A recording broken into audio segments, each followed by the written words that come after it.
Brilliance Audio. Such a Beautiful Thing to Behold by Umar Turaki, performed by Ifeinwa Onachukwu. The grey-ridden neighbor, Nana Riddernin, licked her lips and parted them to continue speaking.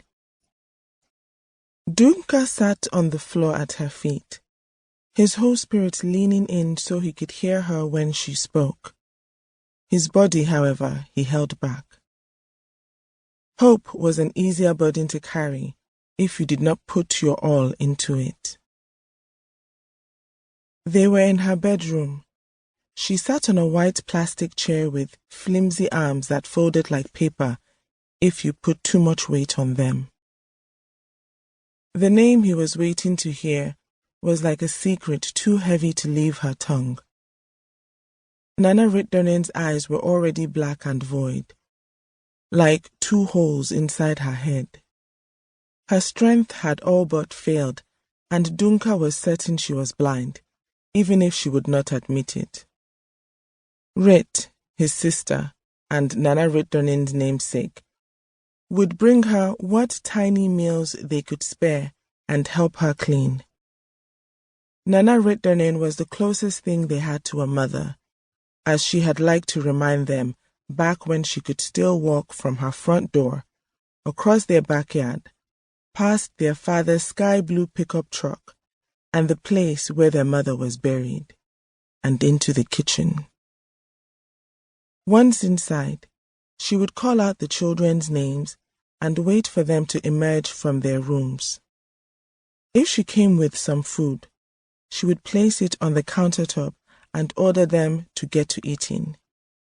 If she had nothing, she would ask them whether they needed anything before turning around and going back home.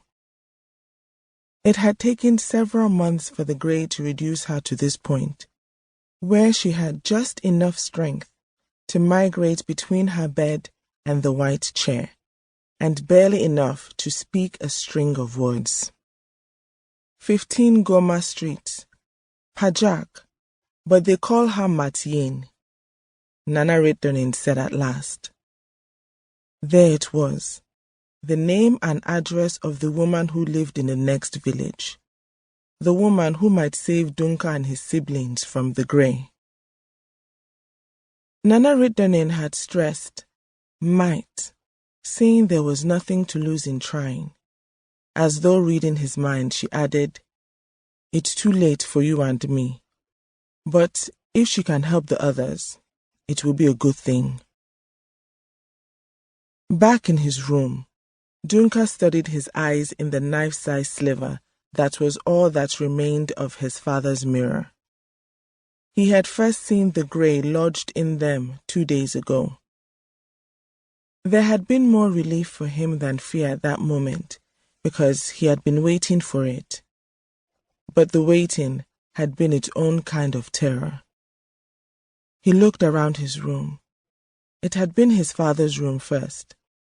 He was seeing the objects in the room, but at the same time not seeing them. His gaze had been rendered a monochromatic silver by the grey. The grey did that.